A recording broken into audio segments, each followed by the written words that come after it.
ఈ రోజే డౌన్లోడ్ చేయండి. మీ ఫేవరెట్ షోస్ చూడండి. నిన్ను నన్ను ఇన్వైట్ చేయడానికి వచ్చింది. I'm right? రమ్మని చెప్పడానికి కాదు, రావద్దు అని చెప్పడానికి వచ్చాను. దగ్గర వాళ్ళని ఎవరైనా ఫంక్షన్కి రమ్మని చెప్తారు, రావద్దని చెప్పరు. ఇలా అంటున్నానని ఏమీ అనుకోవద్దు సత్య. ఎందుకంటే నువ్వు రేపు ఆ ఫంక్షన్ దగ్గరికి రాకూడదని మా అత్తయ్య కండిషన్ పెట్టింది. వ్రతంలో మేము ఇబ్బంది పడే పని మీరు చెయ్యొద్దు. ఏంటది? వ్రతానికి ఆ సత్యాన్ని పిలవకూడదు. అంతలా చెప్పిన తర్వాత కూడా నేను నా జాగ్రత్తలో ఉండకపోతే నాది తప్పవుతుంది. నా కుటుంబానికి నేను మరింత దూరం అవుతాను. దయచేసి నువ్వు రావద్దు. పొరపాటున ఏదైనా పనుండి ఆ దారిలో వచ్చినా కూడా నా ఇంటి గేటు దాటద్దు. ఇది చాలా సీరియస్గా తీసుకోవాల్సిన విషయం. మన మనసులు పవిత్రంగా ఉన్నా మన మధ్య ఏదో సంబంధం ఉందని మా అత్తయ్య వాళ్ళు అనుమానపడుతున్నారన్న సంగతి నీకు తెలియంది కాదు. నీ వల్ల నా కాపురం ముక్కలైపోకూడదు. ఈ విషయం ముందుగానే నీకు చెప్పాలనొచ్చాను. ఆంటీ, రేపు సత్య ఏ కారణంతో అయినా నా ఇంటికి రావాలని ప్రయత్నించినా మీరు మాత్రం రానివ్వకండి. మీరు నా బాధను అర్థం చేసుకుంటారని ఎంత ఓపెన్గా చెప్పేశాను. నీకు చెడు జరుగుతుందనుకుంటే మేమట్టెందుకొస్తామమ్మా? మా నీడ కూడా మీ ఇంటి గోడ మీద పడనివ్వు. పచ్చని నీ సంసారం పాడైపోయినందుకు, అందుకు నా కొడుకు పరోక్షంగా కారణమైనందుకు ఇప్పటికే నేను చాలా బాధపడుతున్నాను. ఇంకా మా వల్ల నీకు అన్యాయం జరగకూడదు. వ్రతం బాగా జరగాలి. వ్రత ఫలితం నీ జీవితాన్ని నిలబెట్టాలని మనస్ఫూర్తిగా నేను కోరుకుంటున్నానమ్మా. అవుని, నేను నీకు ఎప్పుడు చెప్పేదే ఇప్పుడు చెప్తున్నాను. I'm your well wisher, not a enemy. So నువ్వు ఆనందంగా ఉండడం కోసం నేను ఏమైనా చేస్తాను. రేపు ఎట్టి పరిస్థితుల్లోనూ నేను మీ ఇంటి వైపు రాను. ఫంక్షన్ నా వల్ల డిస్టర్బ్ కాదు. థ్యాంక్ యూ సత్య. ఇంక నేను బయలుదేరతాను. సరేనమ్మా.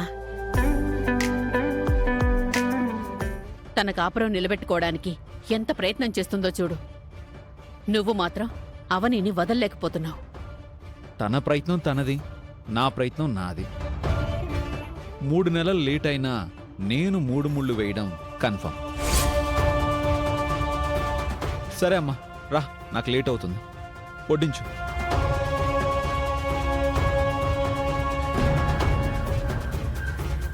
ఇక్కడ పనికి మాలిన పనులు చేసేవాళ్లు ఎవరా అని రెక్కిచ్చేస్తే లక్కీగా మీరు దొరికారు.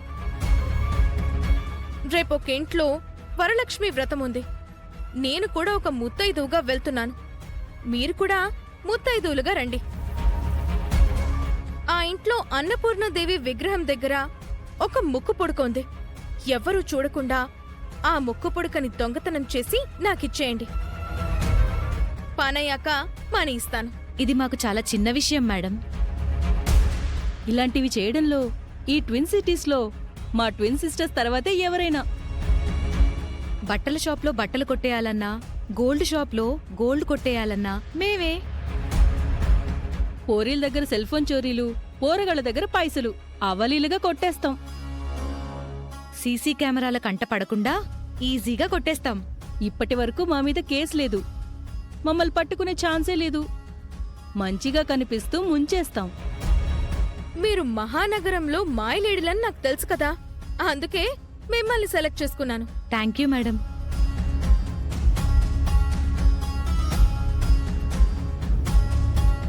లొకేషన్ పంపించాను. రేపు మంచిగా రెడీ అయ్యి ఆ అడ్రస్కి వచ్చేయండి.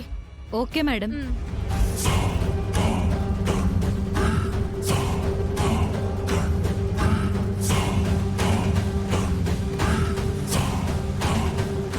ముత్తైదుల్ని తెస్తావనుకుంటే మాయలడిల్ని సెట్ చేసావా? ఇంత పెద్ద స్కెచ్ చేసావా? మరి నిహారిక అంటే ఏమనుకున్నావు? వ్రతంలో కూడా గతం మర్చిపోను. అవని మీద గెలవాలి అంటే ఆ విగ్రహం ముక్కు పుడక మనకి కావాలి. ఇప్పుడు అమ్మవారి విగ్రహం అవని ఇంట్లో ఉంది. ఏదో ఒక రకంగా ఈ ఇద్దరూ ఆ ముక్కు పుడకని దొంగతనం చేస్తే ఆ నింద అవని మీద పడుతుంది. అప్పుడు వేదవతి అవని మీదికి విరుచుకు పడుతుంది. దాంతో ఫంక్షన్ ఆగిపోతుంది. తర్వాత ఆ ముక్కు పుడక మనకి దక్కుతుంది. నీ ప్లాన్ అదిరింది బంగారం. కానీ మనం ఎప్పుడు ముక్కు పుడక దొంగతనం ట్రై చేసినా ఆ పాము వస్తుంది కదా. పాము రాలేదనుకో ముక్కు పుడక మనకొస్తుంది. పాము వచ్చిందనుకో ఆ ఇద్దరూ పోతారు, మనం సేఫ్. ఓ పోతే ఎరా, వస్తే సరా. బాగుంది బంగారం. మనం ప్రయత్నం చేద్దాం, ఫలితం చూద్దాం. అదృష్టం బావుంటే ముక్కు పుడకొస్తుంది, లేకపోతే లేదు. అంతకు మించి ఏమీ జరగదు. That's it. బంగారం, నీ స్కెచ్లు ఎవరికి అర్థం కావు. నీతో కొంచెం జాగ్రత్తగా ఉండాలి. ఏదో ఫ్లోలో చెప్పేశాను.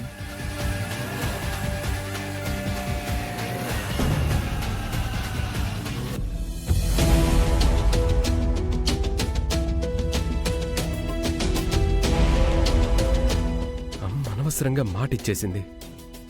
నేను ఆ ఇంటికి రాను అని చెప్పలేకుండా అమ్మవారి విగ్రహాన్ని అడ్డం పెట్టేసింది. వెళ్ళడానికి మనసు సంపూర్ణంగా అంగీకరించడం లేదు.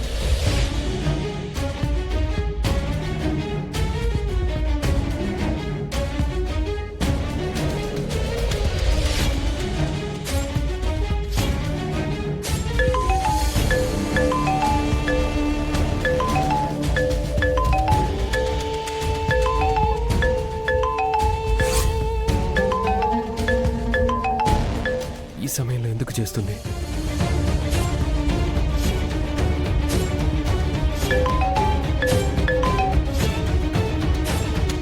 ఫోన్కి దగ్గరలో లేడా? లేదంటే ఈ సమయంలో ఎందుకు చేస్తుందా అనుకుంటూ అలా చూస్తూ ఉండిపోయాడా?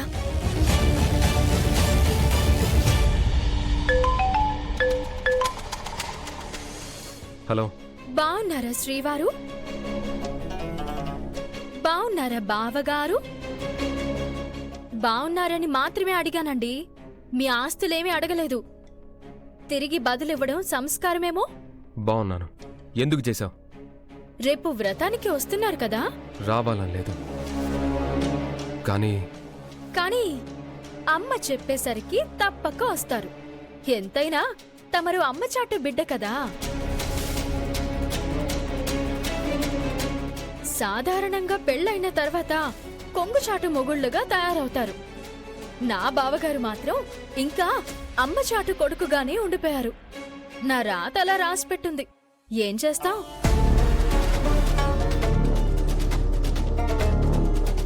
సర్లేండి, ఏదో ఒక రకంగా వస్తున్నారు కాబట్టి చాలా సంతోషం. రేపు రాత్రి 12 గంటల వరకు తమరు ఇక్కడే ఉండాలి. అంతవరకెందుకు? ఏ, మీ అమ్మగారు మీతో చెప్పలేదా? రేపు మీరు ఒక్కరోజు మొగుడు క్యారెక్టర్ చేయాలి.